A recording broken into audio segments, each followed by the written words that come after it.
Today, we're going to take a deep dive into the HYATT CENTRIC GINZA. My room, the lounges, the location, the food, and amenities, we're going to see it all. It's not what I was expecting, so let's get into it. Welcome to Tokyo.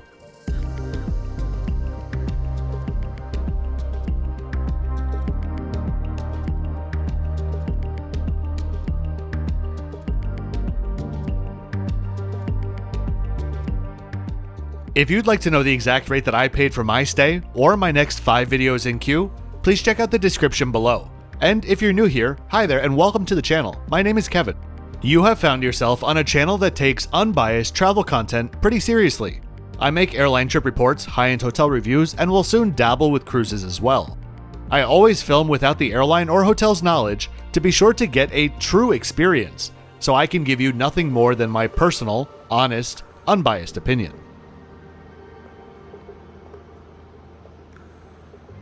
Here we are on Namiki667 Street, which is kinda the pinnacle of what Ginza is.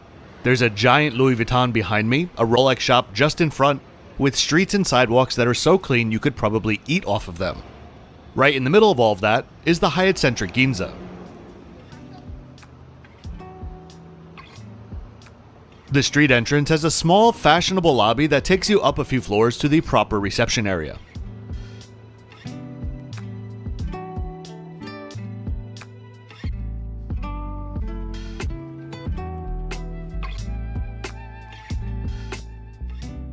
This is a very flowy hotel, as in literally all of the spaces are connected in some way, and because of that, the area that we're in now is quite literally the central hub of this buzzy hotel. The check-in area is dominated by one of those strange, it's a desk, but let's not call it a desk desks, but I do actually think that they work here. The design and functionality of this entire floor is really one of the more clever designs that I've seen in a while, seamlessly blending high fashion nods, local artwork, Japanese kitsch, and just downright comfortable spaces. This HYATT CENTRIC was the first to open in the Asia Pacific region back in 2017. For its common spaces, designer Yohei Akao of Super Potato lineage was tasked with creating flexible spaces and furniture configurations that adjust to the hotel's needs of the day quite nimbly. I do have to admit though that this is not at all what I was expecting from a HYATT CENTRIC. Why? I almost think it's too nice. I mean, I think this is what a HYATT CENTRIC should be. But fact of the matter is, many of them around the globe are little more than glorified Hyatt places in central locations. If Ginza was the standard followed globally, I could easily see HYATT CENTRIC as being one of my favorite hotel brands. This one is well curated, it clearly has local roots and design touches, and it's just fuss-free, with just the right mix of amenities that I look for in a city center hotel.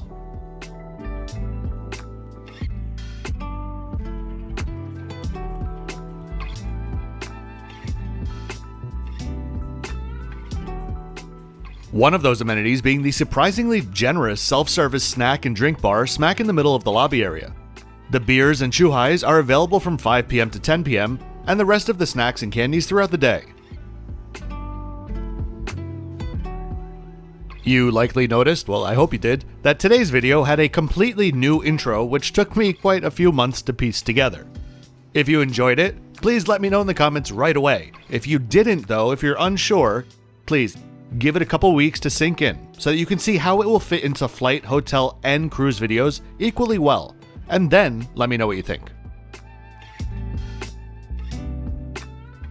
There was also another separate candy area and a small business nook where you could print out all of your love letters.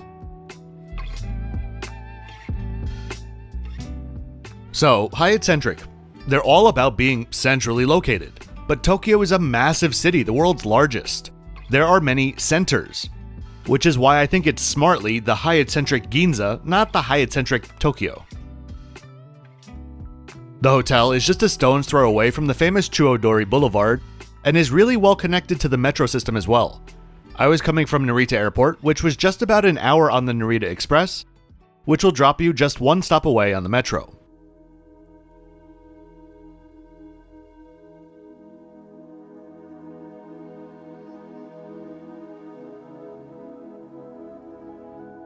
Alright, time to head to my room. The elevators featuring their reoccurring map theme.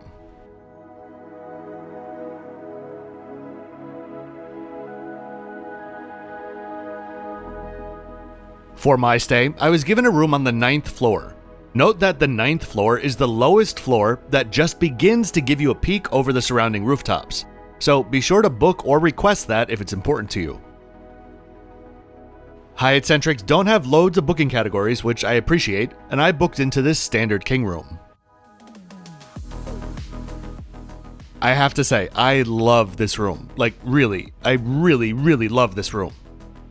Just the other day, someone was asking me what I personally like in hotel rooms, and my answer was simply, well, I think simply, comfort, functionality, plus something unique. My comfort and functionality boxes were ticked here easily, but the unique central island hub of sorts in the middle of the room was truly a first of its kind for me, and we'll take a look at that in a second. At the bedside were some very clearly labeled light switches, as well as standard and USB outlets. The bed and the bedding are on the minimalist end of the comfort scale, but they still got the job done quite nicely.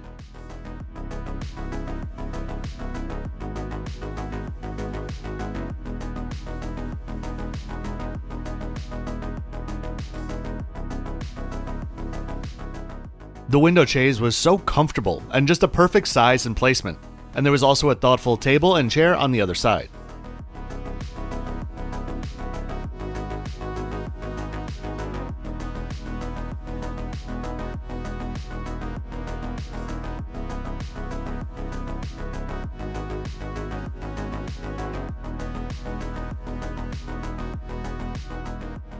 This side of the bed was missing the curtain open and close buttons, but I'm not complaining since this is one of the first hotels that I've had in a long time that put them on my side of the bed, quote unquote.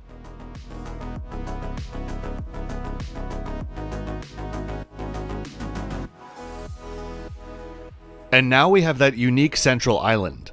This is your bathroom, your vanity, your sink, your minibar, your desk. It truly is a hub. The room comes nicely stocked with glass bottled water and an espresso machine. The Tokyo Lungo capsules were a nice touch. There's also a variety of TWG teas and glassware available. Quite the departure from my last HYATT Centric in Milan, where the rooms were stocked with instant coffee and Lipton tea.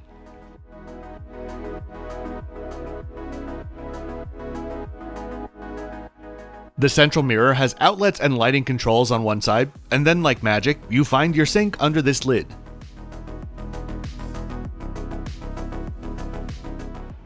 I like the idea of hiding away the sink, but I don't like this execution. When it's open, it makes the mirror angles really odd. I think a sliding cover of some sort would have been a lot better. Just use the mirror that's there already. Otherwise, the area was well stocked and the rest of the amenities were on the built-in shelf behind you.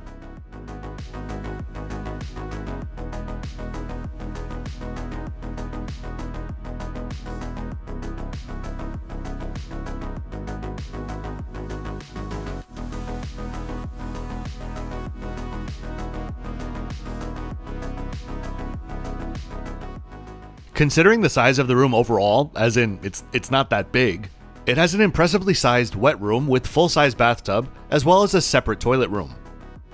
My only complaint in here would be the Be Kind products, which are standard for this brand, and they're fine, but considering how premium everything in this hotel feels, they do just kind of cheapen it a little bit.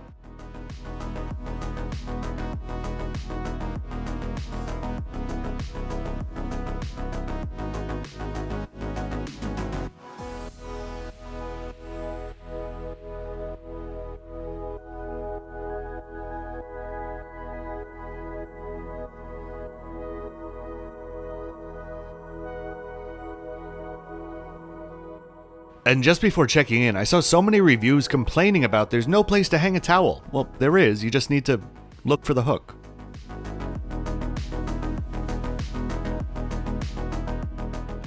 My view was fine. I liked it. I didn't book a high floor rate, so I was just happy to see the sky.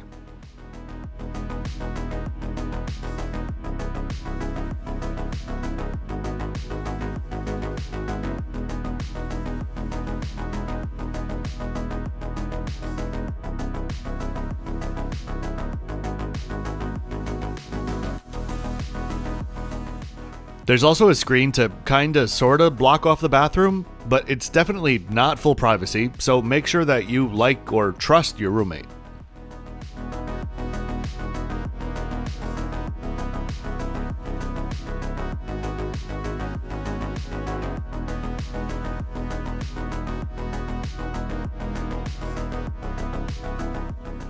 Last up, we have the open plan closet area, which is more than adequate in space and size, and since the central hub does kinda hide it from bedroom view, I don't really mind that it's open plan at all.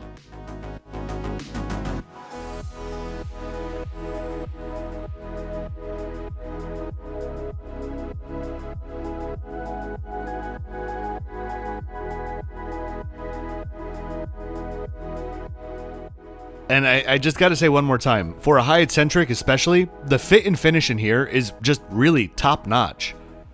Better, actually, than the brand new Park Hyatt Auckland that I stayed at later on this same trip. So, who's staying here? Well, the hotel is not shy about telling you that they specifically target an 80% foreign tourist mix. And their corporate language says it's designed for, quote-unquote, the discerning millennial-minded traveler. Whatever that means. They consider that apparently anyone up to 60 years old. That's perhaps young at heart? I don't know. Alright, time to check out the on-site restaurant and bar, Namiki667.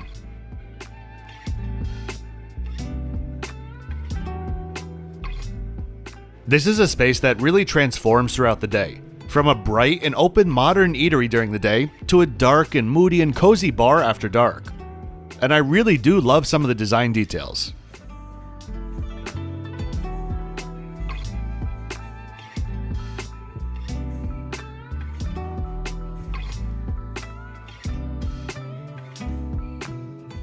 They also have a sizable terrace space outside for the warmer months.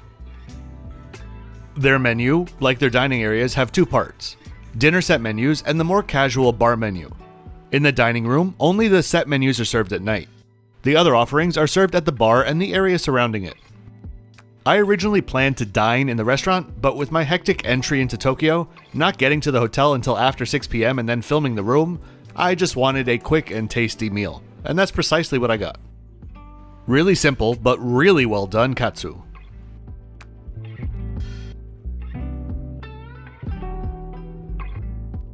One of my favorite details in all of the hotel was this wall behind the bench seating area, which only when you get up close that you see are actually individually rolled Japanese papers.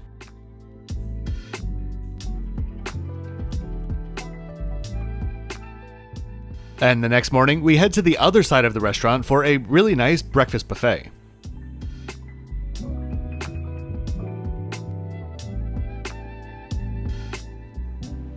Filming anonymously, as in no invitations, no sponsorships, no freebies, no special treatment, and no travel agency rates that you got from your Aunt Betty. I think that's all an important part about making an unbiased review, whether for a flight, or a hotel stay, or a cruise. If you support honest travel content, please be sure to give this video a like and subscribe. Those are the two easiest ways that you can help the channel continue to grow and put out this twice weekly and soon 3 times weekly content. For those of you that are also interested, my Patreon is linked below.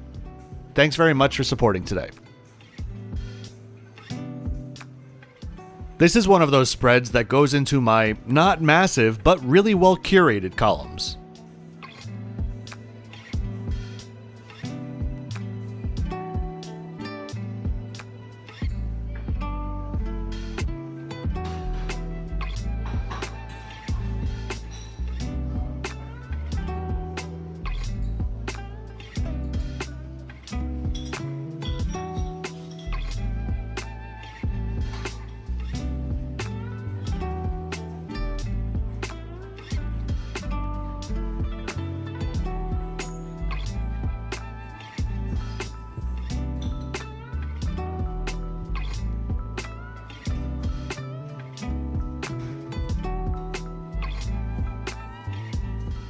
It's just nice to see such a true mix of cuisines and all executed really well and hot.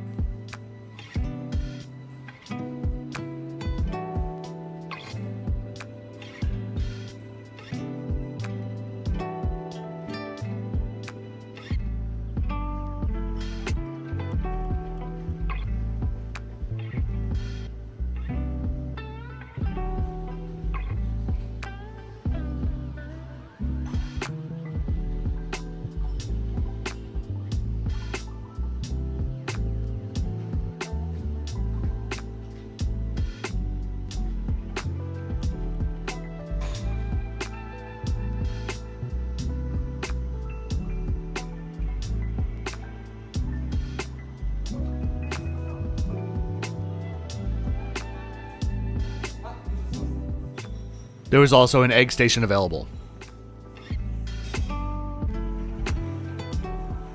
And they certainly passed my test. So, as we take a quick peek at the on-site gym, which is just around the corner from reception, I gotta say, for what is mostly just a small package, limited service hotel, this is really a pretty impressive place.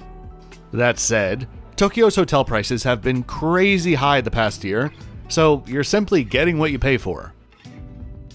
I really do hope that you enjoyed this video today. If you did, please be sure to give it a thumbs up and subscribe so you don't miss out on any of my upcoming videos, including flights on Korean Air, Philippine Airlines, and Firefly, as well as hotels from Sydney and Fiji. But first, I'll see you next time from the Okura, Tokyo. Oh, and thanks for watching till the end.